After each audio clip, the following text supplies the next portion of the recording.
Bonsoir, soyez les bienvenus dans un nouveau rendez-vous Sinasav, le rendez-vous incontournable des experts de la maintenance.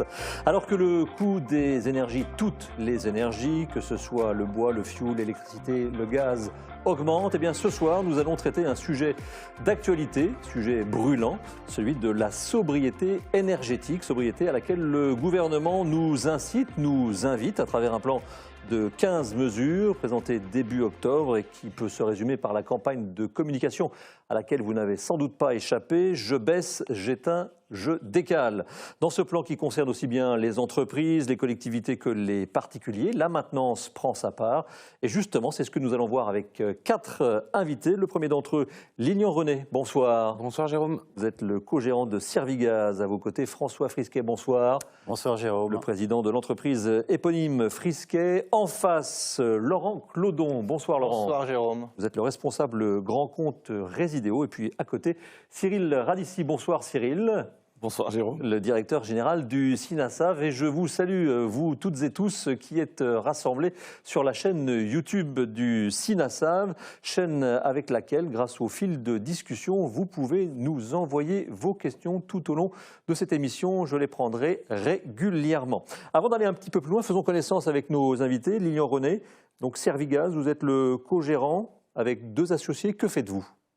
Nous faisons essentiellement de la maintenance, mise en service et dépannage de systèmes énergétiques, chaudière gaz, pompe à chaleur, climatisation. Nous gérons à peu près 35 000 contrats, nous sommes une 50aine de salariés. Vous êtes à quel endroit? Vous ne l'avez pas dit. Sur Villeurbanne, Vienne et 50 km aux alentours de Lyon. Merci. À vos côtés, François Frisquet, que l'on connaît bien, donc vous représentez ici les industriels, fabricants. Qu'est-ce qu'on peut dire sur la maison que vous présidez? Déjà, c'est une entreprise 100% française, il faut le souligner. Et nous sommes un acteur dans le domaine des chaudières à gaz, des pompes à chaleur et des solaires thermiques, et également la connectivité de tous ces appareils. Société française qui produit en France. Ça n'est pas forcément toujours le cas et donc tout est fait à Meaux. Exactement. Et vous êtes à peu près 500 salariés. Pour ceux qui nous suivent régulièrement, vous êtes aussi l'ancien président d'Uniclimat. De l'autre côté, Laurent Clodon, Résidéo, je le disais, une marque avec laquelle il va falloir s'habituer. Oui, en effet, Résidéo est né suite à un spin-off qui a été réalisé en 2018 par la société, le grand groupe Honeywell. Donc cette société Résidéo aujourd'hui représente 13 000 personnes dans le monde, 5 milliards de chiffre d'affaires et nous produisons principalement de la régulation de chauffage et des appareils de protection de l'eau potable. Merci, voilà pour les présentations. Nous allons maintenant tout de suite planter le décor en voyant quel est le lien entre la sobriété énergétique et la maintenance. Mais d'abord, revenons un peu sur ce qui nous a poussé à proposer ce thème. C'est évidemment le contexte actuel, Cyril, et c'est évidemment le plan de sobriété énergétique présenté par le gouvernement, je le disais, à la fin du mois de septembre, début du mois d'octobre. Exactement, Jérôme. Je crois qu'il est important de rappeler le contexte actuel, le contexte que nous vivons.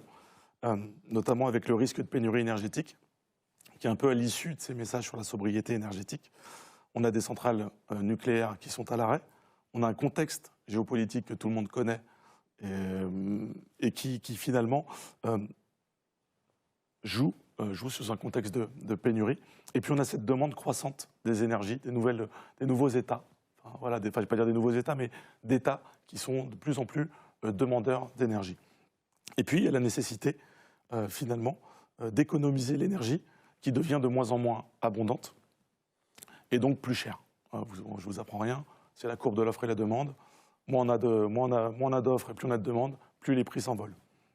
Et puis il y a les actions des pouvoirs publics autour du plan de sobriété nationale qui est autour de 4 piliers. La sobriété énergétique, l'efficacité énergétique.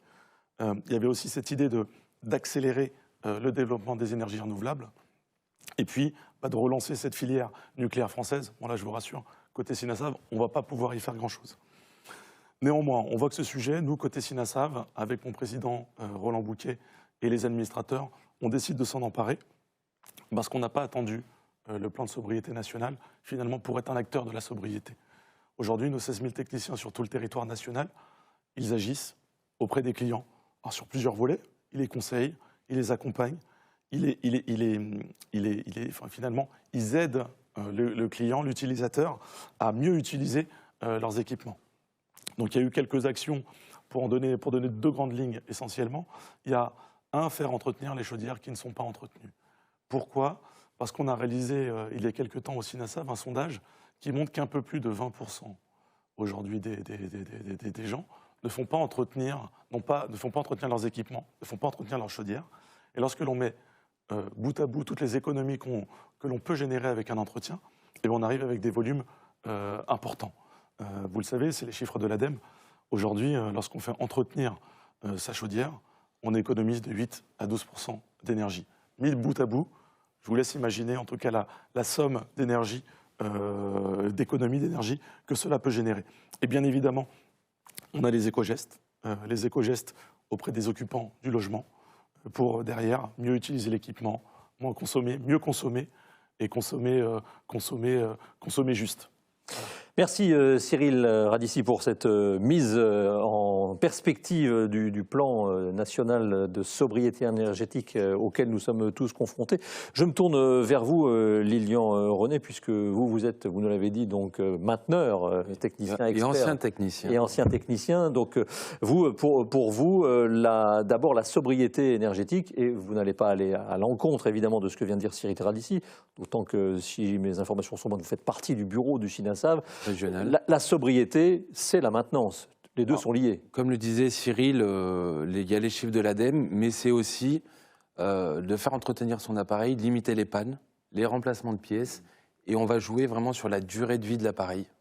Et c'est essentiel aujourd'hui de faire entretenir son appareil. Qu'est-ce qu'on peut donner comme chiffre pour qu'on comprenne bien sur un mauvais entretien, ce que ça peut générer, ou pas d'entretien du tout en surconsommation, et donc à l'arrivée une facture plus grosse, plus lourde? Alors aujourd'hui, il y a les chiffres qu'a dit Cyril, c'est entre 8 et 12%, mais c'est une moyenne. Un appareil qui n'est pas entretenu pendant plus de 5-6 ans va être de l'ordre de 30-40% de perte de rendement. Il y a aussi la sécurité des utilisateurs avec les problèmes de monoxyde. On a un rôle de sécurité aussi pour l'utilisateur. Si j'ai bien entendu ce que disait Cyril Radici, 20% des propriétaires de chaudières n'entretiennent pas, et si je ne me trompe pas non plus, c'est pourtant obligatoire annuellement. Oui, depuis 2009. Ouais. Effectivement. Après, c'est à leur risque et péril. Le risque aussi de ne pas avoir d'entretien ou de contrat d'entretien, c'est qu'en plein hiver, quand ils sont en panne, pour trouver un chauffagiste disponible rapidement, c'est très compliqué. Ou alors, ils vont aller vers des non-professionnels, on va dire. Donc, l'importance d'avoir un contrat d'entretien. Je faisais référence tout à l'heure au message passé par le gouvernement « Je baisse, j'éteins, je décale ». Les 19 degrés maintenant sont évidemment bien entendus par l'ensemble de la population française. J'ai même suivi l'incitation du gouvernement en portant moi-même le col roulé ce soir. Mais Laurent Clodon, c'est bien de nous demander à toutes et à tous, que ce soit dans les bureaux comme dans les logements, d'être à 19 degrés. Encore faut-il pouvoir le faire. Absolument. Il faut un peu de régulation pour cela. Absolument, Jérôme. C'est vrai qu'aujourd'hui, on nous demande de mettre 19 degrés dans les pièces, mais nous n'avons pas forcément le moyen de mesurer cette température pour que le régulateur de chaleur puisse s'arrêter au bon moment. Donc c'est vrai qu'aujourd'hui, quand on prend un comparatif entre une installation qui n'a pas de thermostat ou avec un thermostat un peu ancien, on va dire mécanique, en le changeant, en amenant de la programmation, on peut amener des économies d'énergie, donc de la sobriété et puis du confort à l'utilisateur. Et en plus, on peut lui apporter encore supplémentaire de confort avec des têtes thermostatiques sur les radiateurs. Je vous rappelle juste un chiffre. Aujourd'hui, il y a à peu près 10 millions de radiateurs qui sont non munis de têtes thermostatiques. Donc, c'est des vannes manuelles. C'est-à-dire que c'est un peu au doigt mouillé, c'est ça? C'est ça. J'ouvre un peu, je referme. Ah, absolument, oui. Ou bien j'ouvre ou je ferme, ou alors j'ouvre ma fenêtre parce que j'ai trop chaud, ou alors c'est compliqué et ça ne permet pas de faire des économies d'énergie suffisantes. Est-ce qu'on a une idée des thermostats qui circulent, si je puis m'exprimer ainsi, en France et qui sont en fonctionnement et qui sont opérationnels dans les foyers français?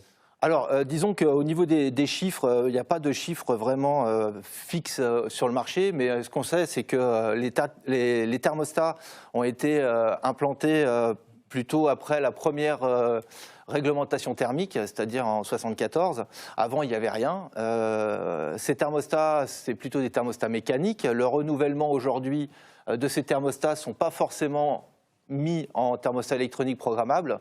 Donc c'est vrai qu'il y a encore un parc important de thermostats qui peut être renouvelé et qui permettrait de générer, comme je disais, du confort et de réelles économies à l'utilisateur. Je reste encore un instant avec vous avant de venir vers François Frisquet.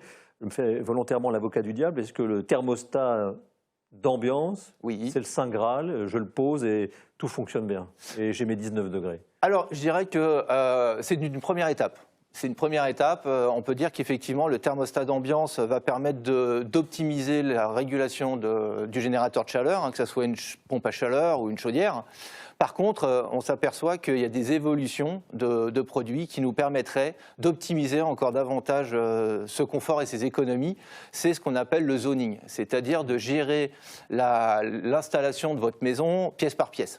Si je prends l'analogie sur l'électricité, aujourd'hui, vous n'avez pas d'interrupteur quand vous rentrez dans votre maison qui vous allume toutes les pièces de votre maison et en appuyant dessus, vous éteignez toute votre maison. Chaque pièce a son interrupteur. Ben là, ça serait à peu près le même principe. C'est qu'à chaque fois que vous êtes dans une pièce, ben vous avez l'appareil qui va vous apporter le confort dont vous avez besoin. Et puis dans les pièces adjacentes, ben là, vous allez avoir une réduction de l'énergie et non une coupure du système de chauffage, mais juste un abaissement qui va vous permettre d'optimiser votre chauffage et de générer des économies. Soyons pratiques, c'est faisable ça dans de la rénovation? C'est-à-dire que j'ai déjà mon installation, j'ai déjà une sorte de thermostat, je ne sais pas comment le baptiser, central. Oui. Je peux trouver sur le marché des thermostats de zoning comme Absolument, vous dites, il oui. existe des régulations qui vont vous permettre de réguler, donc soit de remplacer ce thermostat d'ambiance que vous avez et qui va prendre part de toute l'installation et donc qui va réguler pièce par pièce vos radiateurs, votre plancher chauffant et donc votre générateur de chaleur, ou bien si c'est un système qui est en association, on va dire, entre le thermostat et la chaudière ou la pompe à chaleur, à ce moment-là, on va gérer ce qu'on appelle la distribution d'énergie, c'est-à-dire uniquement les émetteurs. Et pour compléter peut-être, Cyril. Jérôme, l'administration bien consciente finalement de la plus-value de ces équipements sur les performances dans le logement, il y a des textes qui sont en préparation pour les rendre obligatoires à compter de 2025. Avec un C2E aussi, des aides qui pourraient arriver sur le zoning. En préparation, tout à fait. Alors, nous sommes en train de faire le lien entre sobriété énergétique et maintenance. Peut-être avant d'aller vers la maintenance pure et d'aller encore plus en détail, François Frisquet, d'abord la sobriété, elle est intrinsèquement dans les appareils que vous et toute la filière produisez. Alors vous avez parfaitement, Jérôme, raison. Et je tiens d'ailleurs à souligner qu'on parle aujourd'hui de sobriété comme si on découvrait le mot sobriété. C'est vrai, bon. c'est vrai. Mais c'est quelque chose qui existe depuis longtemps parmi les constructeurs et parmi les gens qui font la maintenance. Parce que tout ce que nous sommes des acteurs de la performance. Bon. Alors les constructeurs, depuis longtemps, améliorent sans cesse leurs produits. Parce que par l'innovation qu'ils apportent, sans cesse, par les réglementations qui mettent en place ces améliorations. Et je dirais même c'est l'ADN d'un constructeur. Comme c'est l'ADN de quelqu'un qui fait de la maintenance, de faire en sorte que le produit fonctionne dans les meilleures conditions possibles dans le temps. Bon. Alors, pour les constructeurs, vous parliez tout à l'heure de régulation, c'est quelque chose qui existe depuis longtemps, que certains constructeurs ont déjà intégré, je dirais, dans leur offre produit. Mais intrinsèquement, il y a déjà la source, je dirais, de chaleur qui, elle, s'améliore, je dirais, continuellement. Je prendrai par exemple des chaudières à condensation, qui sont des produits très performants. Je prendrai des pompes à chaleur. Je prendrai aussi des systèmes solaires. Tous ces éléments-là participent à la sobriété énergétique. Et donc vous êtes toujours, vous et vos confrères, à la recherche, un peu comme dans l'automobile aujourd'hui, ce que l'on vit, c'est-à-dire d'avoir des équipements performants et de moins en moins consommateurs d'énergie. Exactement. Donc c'est sans doute l'un des sujets sur lesquels vous travaillez en permanence. La sobriété ne date pas d'hier. Je vous propose qu'on évoque maintenant la maintenance en amont aussi dans la construction neuve, puisque c'est un des sujets que vous avez souhaité évoquer. Avant d'en parler, je vous propose que l'on aille voir Christophe Carèche, qui est le président du CSC2E C2E. Alors je vous dis ce que ça signifie très exactement. C'est le Conseil supérieur de la construction et de l'efficacité énergétique. Et lui nous dit l'importance de la prise en compte de la maintenance dès la construction.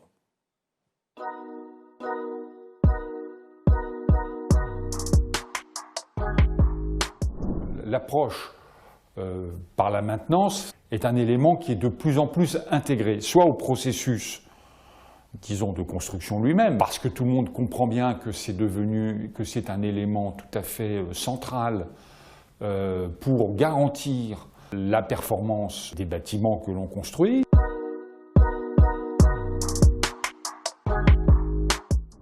La maintenance participe à réduire cet écart et cette différence qui peut être considérable entre le niveau de performance que l'on attend et qui est inscrit notamment dans les textes réglementaires et le niveau de performance réel. Voilà l'intérêt de la maintenance, c'est de réduire cet écart.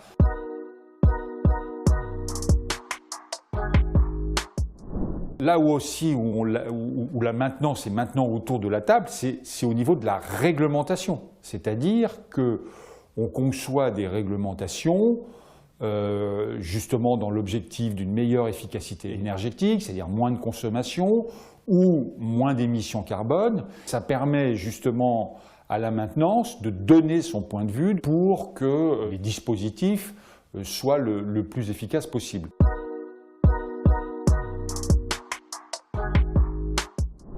Il faut une action de sensibilisation sur, ne serait-ce qu'en mettant en valeur les gains que peut obtenir, par exemple, un propriétaire privé en ayant recours à la maintenance. La maintenance, c'est aussi un investissement d'un certain point de vue. On peut le voir comme ça. Voilà l'importance de la prise en compte de la maintenance dès la construction avec Christophe Carèche. Cyril. Moi, je tenais à remercier Christophe Carèche, président du CSC2E, pour cette vidéo, pour ce magnéto, mais également pour nous avoir accepté, nous, Sinasav, au sein de ce Conseil supérieur de la construction et de l'efficacité énergétique. C'est vrai que c'est important d'intégrer la maintenance dès la conception du bâtiment. Pourquoi? Parce que construire un bâtiment performant, c'est chouette. Maintenir les performances, c'est encore mieux. Maintenir les performances dans le temps. Ça pourrait faire un beau slogan, ça. Merci, mais il y a un copyright. Il y a un copyright.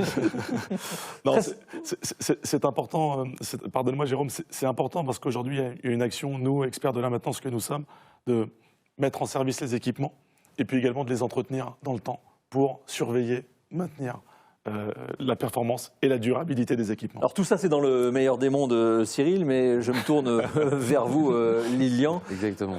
Parce que parfois, les archis, ils ne nous laissent pas vraiment la place pour la maintenance. Oui. Le prix du mètre carré étant tellement important dans les grandes villes, du coup on se retrouve on parle du neuf là, évidemment. On parle du neuf. Ouais. Donc, on se retrouve à travailler dans des petits placards sans espace, avec des fois l'impossibilité carrément de faire la maintenance correctement sur les appareils, ou des systèmes de ventilation situés dans des combles sans accès forcément sécurisé, ou pas d'accès au niveau des moteurs de ventilation.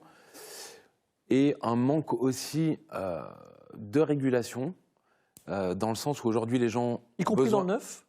Y compris dans le neuf, c'est-à-dire que le système, par exemple, vous avez un logement sur un duplex, il y a un thermostat d'ambiance qui est situé à un endroit X, et si la personne veut justement réguler pièce par pièce sa température, aujourd'hui, c'est assez compliqué malgré les vannes thermostatiques. Et c'est vrai que des solutions que présentait Laurent sont, à mon goût, pas assez mises en avant dans le neuf aujourd'hui. Absolument. Laurent Clodon. Oui, tout à fait. Lilian a tout à fait raison. C'est que vous avez effectivement des configurations de logements qui, aujourd'hui, ne permettent pas de réguler d'une manière performante une habitation avec juste et simplement un thermostat d'ambiance et une sonde extérieure. Pourquoi? Parce que vous êtes assujetti à des apports gratuits, à des différences de température. Oui. Et ça, effectivement, on peut le gérer que quand on a une sonde ou un élément moteur qui va vous permettre de réguler l'émetteur qui se trouve dans la pièce concernée. Encore un mot sur le thermostat d'ambiance et cette régulation, et je reviendrai vers François Frisquet dans quelques instants. L'emplacement aussi de ce thermostat, nous n'en avons pas encore parlé, est quelque chose à bien prendre en considération. Ne pas le mettre par exemple dans la cuisine, ou dans une pièce trop froide, ou près d'un radiateur. Il faut bien choisir l'endroit où on le pose. Tout à fait, tout à fait. Alors la logique serait déjà de le mettre à une certaine hauteur, c'est-à-dire que par rapport à une pièce, le thermostat doit être placé à une hauteur minimum de 1,50 m. Pourquoi ? Parce que vous pouvez avoir des fluctuations de température au niveau de la hauteur. Et puis après, il faut qu'il soit à l'abri du soleil aussi et à l'abri de courants d'air. Parce que ça aussi, ça peut avoir une influence. Si vous le mettez à côté d'une fenêtre, ben forcément, en ouvrant la fenêtre, vous pouvez déclencher votre chaudière alors que vous n'avez pas l'utilité. Voilà, donc ça, c'est important. Et puis, comme vous disiez, au-dessus d'un radiateur, ben, vous avez l'effet inverse, hein, c'est-à-dire qu'il va se couper tout de suite, votre chauffage fonctionnera. C'est bon pour les économies en tous les cas. Ah, voilà. Ça sera très bon pour la sobriété énergétique, oui, c'est vrai, mais par contre, vous n'aurez pas chaud dans votre logement. Plus sérieusement, François Frisquet, vous le disiez tout à l'heure, les constructeurs, les industriels innovent depuis toujours, sont toujours à la recherche de la performance. Et vous, en ce qui concerne le groupe Frisquet, justement sur ce thermostat, que vous n'appelez pas comme ça d'ailleurs, vous avez innové en 2000 puisque vous avez été les premiers à sortir un thermostat sans fil. C'était une révolution. Alors, il faut bien se replacer dans le contexte. Hein. Il y a 22 ans, pour les plus jeunes d'entre nous, pour les plus jeunes d'entre nous, nous avions fait le constat qu'en fait, il y avait une pertinence pour d'être très efficace entre le générateur et puis la régulation du chauffage dans l'habitation. Bon. Et pour faire ça, il nous fallait un capteur de température qui soit positionné à un endroit représentatif de la maison, hein, et puis qui puisse donner l'information de cette température. Le problème, comme vous le soulignez, c'est quel est le bon emplacement. Et donc, en 2000, on a mis en série sur tous nos produits un satellite qu'on peut appeler thermostat, mais je dirais pourquoi on ne l'appelle pas thermostat, qui en fait était radio. Hein. Alors aujourd'hui, c'est commun. Hein, ça fait partie de notre environnement. Mais quand on se replace il y a 22 ans, c'était une vraie révolution. Bon, je rappelle, il y a 22 ans, il n'y avait pas d'iPhone. Juste pour, voilà, pour se repérer. Hein. Et donc, les ordinateurs étaient très, très gros. Exactement. Donc on est en avance sur tout ce qui peut se passer aujourd'hui. Mais plus encore, en fait, c'était une intégration globale du système, puisqu'on l'appelle satellite parce qu'il ne transmet qu'une information. L'intelligence était dans le produit, dans la chaudière. Alors les évolutions qui se font aujourd'hui, en fait, sont de deux ordres. L'amélioration de ces dispositifs et puis surtout la capacité d'avoir des dispositifs qui puissent communiquer entre eux. Et c'est ce qu'on appelle aujourd'hui l'hybridation. Parce que la quintessence de la sobriété, c'est de pouvoir partager de l'information, partager la même information pour être efficient. Et donc je donne un exemple aujourd'hui, parce qu'on parle aujourd'hui, vous parliez Cyril tout à l'heure, de pénurie d'énergie. Pour vous, on avait, je dirais, le consommateur est un peu perdu dans le choix du produit qu'il doit faire. Hein. Et donc les solutions qui émergent aujourd'hui, ce sont des solutions d'hybridation. On va hybrider une chaudière avec une pompe à chaleur ou un système solaire. Et ces ensembles-là partagent la même information entre eux et avec l'information, je dirais, de l'habitation. Et également, de ce fait, de pouvoir piloter plusieurs zones de chauffage de façon complètement indépendante. Et vous avez fait le choix chez Frisquet de ne pas centraliser les informations et de laisser, comme vous le disiez, l'intelligence dans les appareils. On laisse l'intelligence dans les appareils et c'est les appareils qui communiquent entre eux et qui se partagent l'information. Laurent Clondeau, sur le sujet. Oui, alors justement, par rapport à ce sujet du thermostat sans fil, effectivement, il y a une petite précision à donner, c'est qu'effectivement, il nous permet de mettre l'appareil là où il doit être, où c'est le meilleur emplacement. La seule chose qu'il faut expliquer aussi aux utilisateurs, c'est que cet emplacement, il doit rester permanent. C'est-à-dire que j'emmène pas mon thermostat dans ma cuisine parce que je vais cuisiner. Alors, j'ai un de vos confrères qui m'a raconté qu'il retrouvait les thermostats dans les tiroirs, bien rangés, au sec. Par exemple. Ça paraît incroyable. Ce qui est différent de l'iPhone. Oui. Voilà. Donc, ce qui est important, c'est effectivement de rappeler aux utilisateurs, et ça, effectivement, c'est le rôle des sociétés comme celle de Lilian, c'est de rappeler que le thermostat, il doit rester fixe à cet endroit qui est précis. Et bien choisi. Et bien choisi, afin qu'ils puissent avoir le meilleur confort et la meilleure rentabilité de leur système de chauffage. Merci. J'ai une question pour celles et ceux qui sont derrière leur écran sur la chaîne YouTube du Sinasav. Une première question, une question facile a priori. Comment savoir si mon chauffage est sobre qui veut répondre à cette question avant qu'on passe à la deuxième partie? Je crois que Jérôme, je vais répondre pour la première partie de la question. C'est finalement de quoi on parle quand on parle de sobriété. Oui.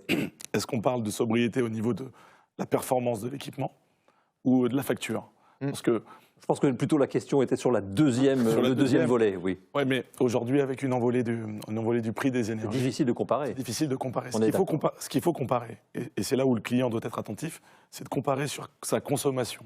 La consommation qui est importante, pas la facture en euros. Oui. Voilà. Donc, Mais vous comprenez bien que la pédagogie est très importante, Bien là, sûr, parce que le bien sûr. client ne regarde en premier lieu que la facture et ne regarde pas la consommation. Mais c'est vrai, ce que vous dites est important, puisqu'avec le coût des énergies, aujourd'hui, eh bien évidemment, ça change un peu la donne. La deuxième partie, une fois que nous avons évoqué donc, ce sujet sur le lien entre sobriété énergétique et maintenance, nous allons parler du technicien de maintenance, puisque le technicien de maintenance est en quelque sorte un conseiller qui va chez le client, qui rentre chez lui. C'est un acteur important, Lilian René, dans cette chaîne de la sobriété. Et d'autant plus aujourd'hui parce que les clients, aujourd'hui, avec le trop plein d'informations au niveau des politiques, des industriels, commerciales, sont complètement perdus. Et aujourd'hui, ils ont vraiment besoin d'être rassurés et d'avoir une vraie oreille et échanger à ce sujet. C'est devenu un sujet tellement important qu'il y a des gens qui à force d'écouter des balivernes, excusez-moi, croient que le gaz va être interdit et qu'il faut vite changer la chaudière pour mettre une pompe à chaleur, ou qu'ils vont prendre une amende parce qu'ils ont mis 20 degrés. Donc c'est vrai. C'est de vrais cas. c'est vrai. Donc ils ont vraiment besoin de cette écoute. Ce qu'on a mis en place, nous, dans notre entreprise, c'est qu'on a fait des réunions techniques d'information quand même au niveau de nos salariés. Oui, en interne. En interne. Alors, l'éco-geste est déjà appliqué dans nos entreprises depuis 2009, puisque ça fait partie des conseils qui sont sur les attestations d'entretien. Aujourd'hui, bon, ça a repris tout le sens. Qu'est-ce que vous appelez éco-geste? C'est-à-dire 19 degrés, Voilà. j'éteins la lumière dans la pièce dans laquelle je ne suis pas, je baisse... la régulation, D'accord, on les citera un petit peu plus tard. Mais si vous voulez, aujourd'hui, nos techniciens sont déjà formés à ça, mais l'inquiétude des clients fait qu'on a été obligé de remettre un petit peu les pendules à l'heure, dans le sens où on a relisté un petit peu le coût des énergies, enfin, pour les gens qui font partie du bouclier. On a expliqué aussi les différents systèmes d'hybridation qui pouvaient exister, afin de vraiment rassurer le client. Il y a aussi, je pense, une petite... par rapport au gaz vert, l'hydrogène, le solaire thermique, aujourd'hui, le gaz, certes, est une énergie fossile, mais on ne va pas se mettre à couper toutes les boucles à eau chaude du jour au lendemain. Du jour au lendemain. Ce serait une absurdité. Alors comment faire pour être sûr que ce que j'entends soit la bonne réponse? Parce que vous nous parlez de surinformation ou désinformation. C'est-à-dire qu'en ayant quelqu'un qui a un label, qui a un agrément, on est sûr d'avoir un conseil, j'allais dire, neutre. Oui, tout à fait. Déjà, nous, ce qu'on fait, c'est qu'on remet au client la petite fiche qui a été faite par le syndicat, qui est très simpliste. Et puis après, effectivement, on dit à nos techniciens de laisser 19, de bien indiquer au client qu'un degré supplémentaire, c'est 7% d'augmentation. Ça, c'est les chiffres de l'ADEME. Hein, c'est pas... Voilà. Puis après, il y a toute la liste des éco-gestes, la régulation, les vannes thermostatiques mitigeuses. Non, moi je suis complètement d'accord. C'est Lilian qui distribue la parole. Il est parti. Écoute, c'est très bien. Je vais vous laisser. Moi, je suis d'accord avec Lilian. Je rajouterais j'insisterai, parce que c'était dans les propos de Lilian, c'est de dire qu'aujourd'hui, les techniciens de maintenance sont des acteurs de confiance. Acteurs de confiance parce qu'ils ont ce rendez-vous annuel avec le client, avec le consommateur, et que s'il y a des fausses promesses, on est attendu au coin du bois. C'est-à-dire que si on divulgue finalement des conseils qui ne sont pas des réels conseils, vous pouvez être assuré que l'an prochain, on nous attend avec le morceau de bois et qu'on va prendre un coup sur la tête. Avec la facture, surtout. Laurent Clonon, vous souhaitez aussi... Oui, ce que je voulais juste rajouter, effectivement, en parlant des informations où les gens sont un peu noyés dans l'information, vous avez aussi Internet qui est aujourd'hui source d'information pour tout le monde, hein, merci Google. Et par contre, le fait d'avoir des moyens de communication comme les smartphones, etc., permet aussi d'apporter de la sobriété énergétique, avec notamment donc, la connectivité et donc des thermostats connectés. Je ne l'ai pas précisé tout à l'heure. Et je pense que ça aussi, c'est un moyen d'apporter du confort et de l'économie d'énergie, de la sobriété énergétique, que de prendre des produits connectés pour pouvoir adapter le chauffage par rapport à son mode de vie. François Fisquet, alors vous êtes connu pour être industriel fabricant, mais vous avez aussi une division, je ne sais pas comment vous la baptisez, maintenance. Vous êtes d'accord, l'expert, le conseiller, le technicien est vraiment un bon conseil pour la maintenance, puisque c'est lui qui rentre chez le client. Et plus beaucoup d'administration ou de gens ne rentrent chez les clients aujourd'hui. Exactement. Alors je pense qu'il y a une chose qu'il faut vraiment souligner, c'est que le technicien de maintenance participe à la performance du produit dans le temps. Bon. Et cette notion de temps, elle est très importante, parce qu'un industriel a beau faire un produit très performant, quelle que soit la performance de ce produit-là, à un moment donné, s'il n'est pas entretenu tous les ans, cette performance va se dégrader. Et là, le rôle du mainteneur est fondamental. Donc ça, je pense qu'il faut le rappeler. Et comme tu le disais, Cyril, le point important, c'est qu'on le technicien le contacte tous les ans avec son client. Donc il y a une relation de confiance qui s'établit avec son client. Et de ce fait, s'il y a des conseils pertinents qui sont donnés, les clients ont une écoute, je dirais, différente. Et là, je pense que vraiment, il y a un rôle important à jouer à ce niveau-là. Sur le conseil, j'entends quand on peut donner un conseil de baisser, d'entretenir, d'un degré, de ceci, de cela. Après, même s'il y a la relation de confiance, de lui dire, là, il serait peut-être temps de changer de matériel. Ça n'est plus la même histoire, puisqu'on est dans des produits à plusieurs milliers d'euros. Il faut aussi que la relation de confiance ne soit pas une relation trop commerciale, poussée. Il ne faut pas que ce soit une relation mercantile, hein, évidemment. Il faut que ce soit une relation qui construise, je dirais, un avenir. Bon. Et ça, je dirais, les gens qui font de la maintenance ont la notion de la pérennité du produit et donc la pérennité de la relation. Et donc, si on conseille un produit qui n'est pas pertinent, la sanction, elle est rapide. Oui, c'est clair. Hein, c'est la rupture de la relation commerciale et une grosse déception sur l'entreprise. Et aujourd'hui, vous le soulignez, il y a des réseaux sociaux qui sont très actifs. Eh bien, on le fait savoir largement. Absolument. Et je pense que les acteurs aujourd'hui sont très sensibles à cette dimension-là. Nous continuerons le... Ah, pardon, allez-y. Oui, alors je voulais rebondir aussi sur l'action que peuvent avoir les industriels pour aider le consommateur dans son comportement, parce qu'on a toujours tendance à opposer sobriété et puis confort. Je pense qu'on peut avoir du confort et de la sobriété. Bon, ce n'est pas quelque chose qui s'oppose. Hein. Et ça, c'est quelque chose qu'on entend trop souvent. Bon. Et donc, c'est à nous aussi à faire comprendre cette dimension-là. Alors, un exemple, sur les produits aujourd'hui, tous les constructeurs s'efforcent de permettre au consommateur d'accéder à la consommation de son appareil, hein, et donc de voir, je dirais, en temps réel, que son action a une conséquence, son comportement a une conséquence, hein, et donc sur sa consommation d'énergie et sur son confort. Et donc, à eux de trouver le bon équilibre. Un sujet que vous n'avez pas évoqué, mais que vous évoquez là un peu de façon transparente, c'est évidemment la sobriété dans le comportement, puisque le premier intéressé, c'est celui qui occupe le logement. Je propose qu'on aille dans l'Isère, chez AM Gaz, pour voir de leur côté comment ils voient justement le technicien de maintenance en tant que conseiller sobriété. Nous sommes la société AM Gaz Isère. Nous sommes situés entre le Rhône et l'Isère. Nous sommes 7 salariés qui faisons l'entretien uniquement sur du gaz et du fioul. La question qu'on a le plus souvent, c'est la question, est-ce que le gaz est fini? Donc là, on essaie de les rassurer. Bon, on a des bonnes relations avec GRDF qui nous donnent des documents, qui nous permettent de détailler tout ce qu'on leur raconte. Donc on essaye de personnaliser le conseil. Parce que le problème qu'ils ont, c'est qu'ils ont trop d'informations qui viennent de partout. Le matériel qu'on a maintenant, il est optimum. Qu'on ait n'importe quelle marque, hein, n'importe quel fabricant de chauffage, c'est au top. Le problème, c'est souvent l'utilisation. On a des gens qui avaient l'habitude de faire des choses sur des vieilles chaudières, fermer les radiateurs, ouvrir les radiateurs, ne pas arrêter le matériel, de ne pas le régler, de ne pas toucher au thermostat.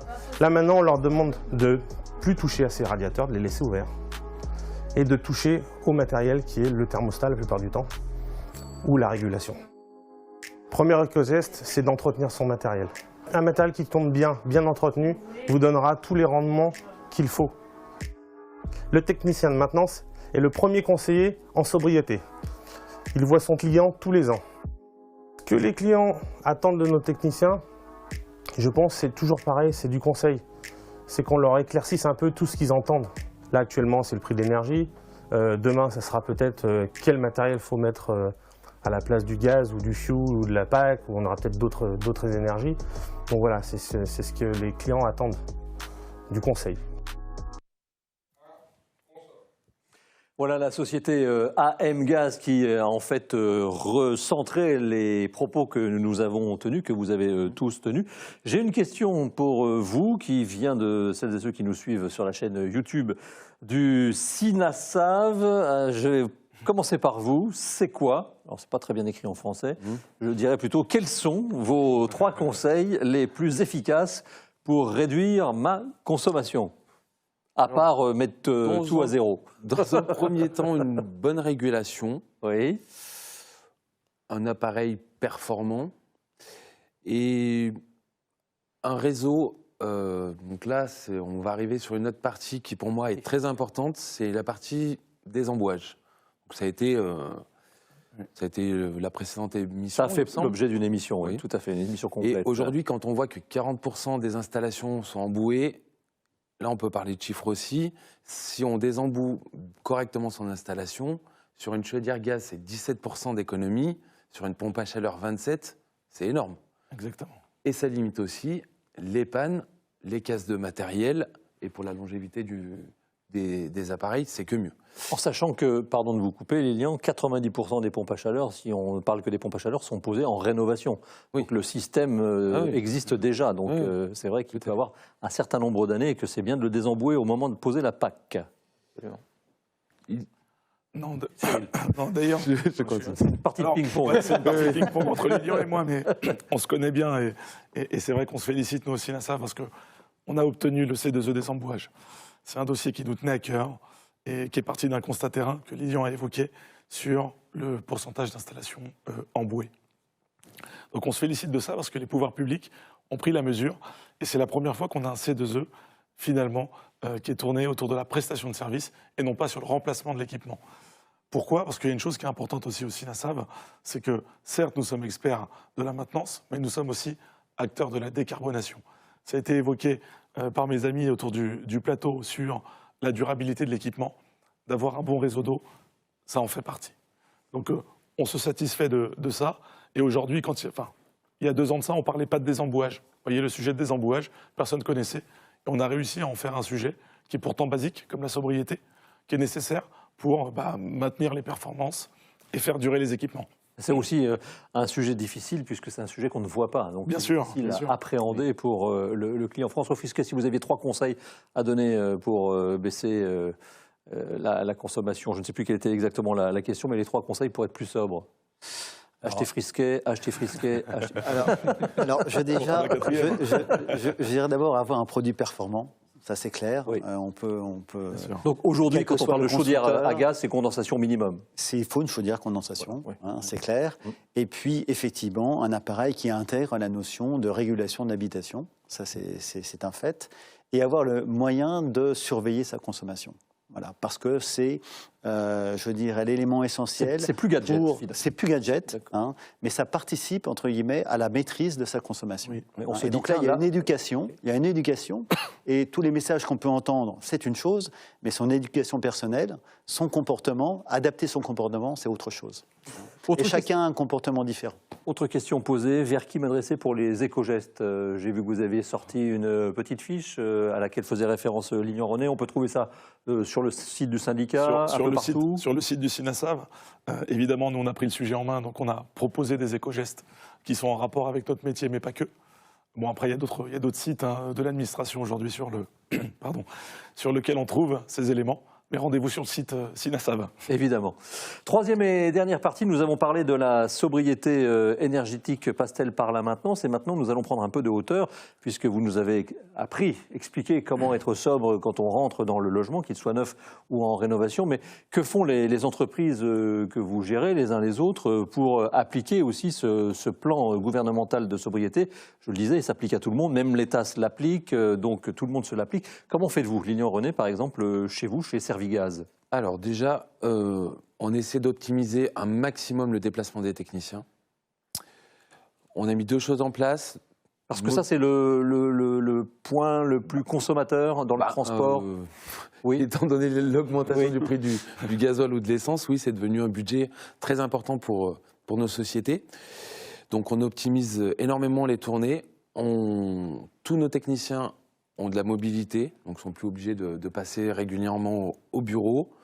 On a mis des points de livraison pour les pièces détachées pour éviter toujours que les gens aillent au même endroit, fassent des kilomètres pour rien. On a aussi mis en place un système de dépannage téléphonique qui est fait par des techniciens pour éviter des dépannages inutiles de temps en temps, pour juste remettre de la pression ou des choses comme ça. C'est-à-dire que par téléphone, on fait un roulement de technicien qui fait du dépannage téléphonique et on dépanne quasiment un client sur deux par téléphone. D'accord, rassurez-moi, ça marche mieux que quand sa box est plantée, qu'on nous dit est-ce que vous avez bien pensé à l'allumer? Oui, ça c'est la partie d'après. Salut les amis. Donc, on incite aussi justement, quand vous parliez de box, à la connectivité du matériel pour aussi une supervision du matériel. Donc aujourd'hui, on travaille avec quelques entreprises sur la supervision des chaudières ou des pompes à chaleur. Et je pense que là-dessus, il y a vraiment beaucoup à faire et c'est quand même très intéressant. Le peu de retours qu'on a, c'est intéressant. On arrive à faire un petit peu de maintenance prédictive, à avoir des températures, des valeurs. On est alerté avant que le client rentre chez lui qu'il est déjà en panne. Et je pense que ça peut éviter aussi des déplacements inutiles. Puis on travaille aussi avec un réseau de reconditionnement de pièces détachées pour la partie carte électronique, où de ce fait on renvoie des cartes électroniques où il y a un petit composant qui ne va plus et les gens nous les renvoient réparés et on les rebascule dans le circuit. Donc ça c'est des éco-gestes, on fait ça depuis 1 an ou 2, on a un partenaire dans le syndicat qui est rentré d'ailleurs. Et 19 degrés dans les bureaux, évidemment. Alors 19 degrés dans les bureaux, j'ai fait 2-3 lettres de dénonciation depuis quelques mois avec un de mes associés. Il n'y a pas d'amende. Plus sérieusement, vous nous avez parlé du coût que représentent les déplacements de l'ensemble de vos techniciens et de la flotte. Vous avez idée de passer à l'électrique? C'est jouable? Alors aujourd'hui, les contraintes, c'est qu'on a des techniciens qui habitent un petit peu de partout. Nos bureaux ne permettent pas de brancher 35 véhicules. Et les techniciens qui habitent en centre-ville, comment font-ils pour brancher l'électrique? Donc pour l'instant, on achète des voitures essence. Demain, peut-être, on roulera au gaz. Mais pour l'instant, on n'a pas vraiment de solution. Non, pour l'instant, pas d'électrique. François Fisquet, à l'échelle d'un industriel, évidemment, la sobriété, ça vous parle, puisque vous avez aussi besoin d'énergie pour produire. Industriel, le process est fondamental, hein, et donc on essaie de l'optimiser en permanence. Et donc, je vous donnerai un exemple. Tous nos produits sont essayés dans des conditions réelles de fonctionnement. Donc, on a des bons d'essai, on consomme du gaz, hein, et ça dure assez longtemps. Mais il faut savoir que toute cette énergie, elle est récupérée pour chauffer les locaux. Hein, donc, c'est un exemple. Un autre exemple, lorsqu'on regarde investir dans une machine, on regarde depuis toujours, au niveau de la technologie, quel est le coût d'exploitation de la machine, et l'énergie en fait partie. Mais plus encore, si on élargit le débat, c'est qu'une entreprise fabrique des produits. Bon. Et le point de départ, c'est la conception du produit.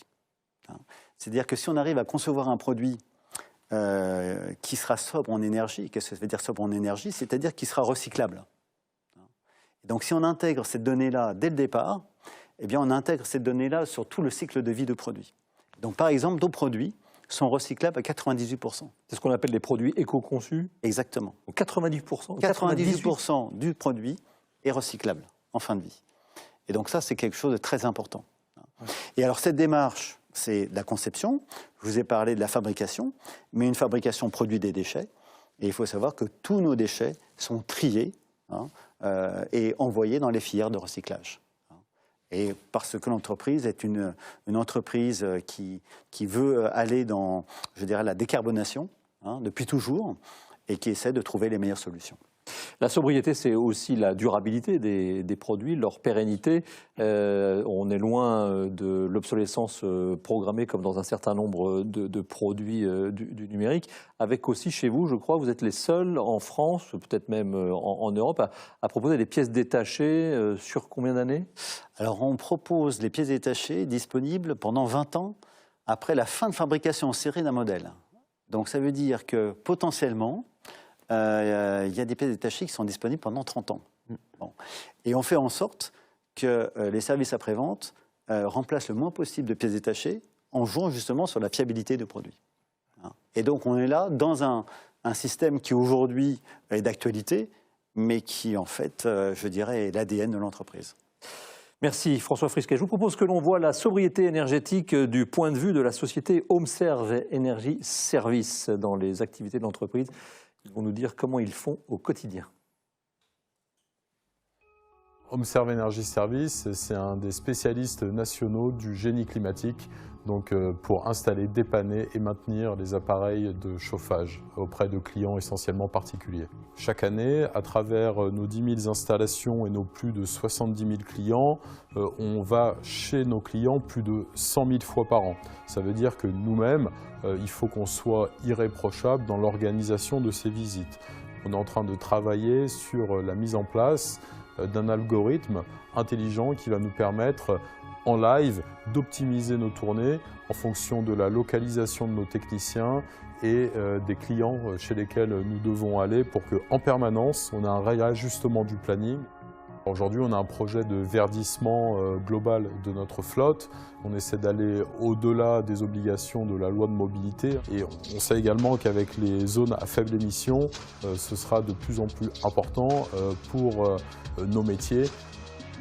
On a inscrit à notre plan de formation 2023 pour nos techniciens et nos installateurs une formation à l'éco-conduite pour leur donner finalement les bonnes pratiques à mettre en œuvre au quotidien, au volant, pour limiter la consommation de carburant.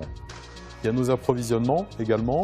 On cherche aujourd'hui à avoir des centrales d'achat régionales qui nous permettent d'avoir des achats massifs et qui nous permettent surtout justement l'amont de la chaîne d'avoir un minimum de déplacement et un minimum de transport. Aujourd'hui, on sait que sur notamment des appareils des chaudières à gaz, on peut dans 20 à 30% des cas effectuer une réparation à distance. Le télédépannage aujourd'hui, c'est le premier pas vers la maintenance à distance. Les appareils étant de plus en plus connectés, ça permet de faire ce qu'on appelle aujourd'hui de la maintenance prédictive. Voilà pour l'exemple donné avec cette société HomeServe Energy Service. Renons avec vous, les deux qui sont sur le terrain, qui ont des collaborateurs proches avec des échelles différentes. J'ai une question, comment motiver ces salariés pour qu'ils participent aux actions de sobriété? Est-ce qu'il y a des challenges, des défis par exemple chez Frisquet? Alors en fait, on n'a pas besoin de challenge. Oui, pour ça dans tout la simplement peau. parce qu'une entreprise, elle doit être compétitive et tous les moyens qui participent à cette compétitivité sont mis en œuvre. Vous soulignez tout à l'heure le problème de la mobilité. Vous avez intégré comment dirais-je, des tablettes pour que les techniciens soient géolocalisés et optimisent leur tournée. C'est un exemple que vous vivez au quotidien. Et toute entreprise intègre cette dimension. Et chez Servigas, comment fait-on pour les motiver? Aucune motivation, professionnalisme, Du quotidien. normal. C'est au quotidien. C'est un peu difficile, 19 degrés dans les bureaux quand même, pour celles et ceux qui ne... J'ai quand même quelqu'un qui me l'a glissé dans l'oreillette, comme quoi là, vous aviez quelques personnes de sexe féminin qui visiblement ont du mal à rester longtemps à 19 degrés. Mais bon, ça c'est une boutade avec un petit pull offert par la maison au Servigas, évidemment une petite doudoune. Exactement. Oui, c'est vrai, en plus. Oui, sur notre site. Je suis bien informé. Pas d'autres questions pour l'instant. Nous allons conclure, alors, puisque nous sommes presque arrivés au terme de cette émission. Laurent, vous souhaitiez donner encore de l'importance aux techniciens de maintenance dans ce plan de sobriété énergétique. C'est bien là le sujet. Pour conclure, je voulais dire qu'effectivement, les partenaires et les adhérents au SINASAV sont aujourd'hui nos porte-drapeaux chez le particulier, puisque comme on le disait en introduction, c'est les premiers qui rentrent chez le particulier, et c'est eux qui ont le savoir et qui peuvent connaître les réels besoins du bien qui est à chauffer et des besoins de l'utilisateur. Donc je pense sincèrement que c'est vraiment à eux que les particuliers doivent faire confiance. François Frisquet, quelques mots de conclusion? Alors, je dirais qu'au regard du débat que nous avons eu, c'est que la sobriété, c'est quelque chose qui fait déjà partie de notre quotidien depuis longtemps. Bon. Et on est très content que ceci soit mis en évidence. Alors, pas content parce que c'est mis en évidence à cause d'événements dramatiques, hein, évidemment, que l'on connaît en Europe. Mais ça montre surtout l'importance de nos métiers, hein, pour faire en sorte que on consomme moins, on consomme mieux, tout en maintenant un confort, et que tout ceci, d'une façon indirecte, on apporte notre petite pierre à l'édifice pour que on participe au fait que le dérèglement climatique, je dirais, se porte un peu mieux pour nos enfants, pour le futur. Merci. Lilian René. Moi, je vais faire court, mixité énergétique et croire en nos industriels pour toujours innover et s'adapter aux nouvelles énergies. La sobriété énergétique, donc le technicien de maintenance est au cœur. La sobriété énergétique, on avait peut-être un peu oublié, même si vous nous dites tous les quatre que c'était au cœur de vos préoccupations, on avait un peu oublié parce que le coût des énergies en France, contrairement à ce qu'on pouvait penser, était très très bas et on avait la chance d'avoir une énergie et des énergies pas chères. Malheureusement, tout cela a changé en peu de temps. Cyril Radici, quelles sont les conclusions que le directeur général du SINASAV, avec sa voix qui tient encore, peut dresser? Moi, je crois que la fausse bonne idée, vraiment, c'est de croire que quand on ne réalise pas l'entretien, on réalise des économies. Les économies, on les génère et on les obtient lorsqu'on fait entretenir son équipement. Donc ma première, finalement, la conclusion, c'est de dire, et on est unanime autour de la table, autour du plateau, faites entretenir votre équipement. C'est obligatoire, c'est pas toujours fait, mais lorsqu'on fait entretenir son équipement, on maintient ses performances et on maintient la durabilité. Ça, c'est important. Donc pour ceux qui n'ont pas encore d'entreprise, contactez les entreprises du SINASAV. Tout est accessible sur notre site internet sinasav.fr et on sera ravis en tout cas de les conseiller. Merci beaucoup. Merci à celles et ceux qui nous ont suivis en direct sur la chaîne YouTube du SINASAV. Merci à tous les quatre d'avoir participé à ce 5e rendez-vous SINASAV. Merci également aux équipes du syndicat SINASAV qui m'ont aidé à préparer cette émission et pour la technique à Captaprod et à l'agence d'Abae. Très belle soirée. À bientôt.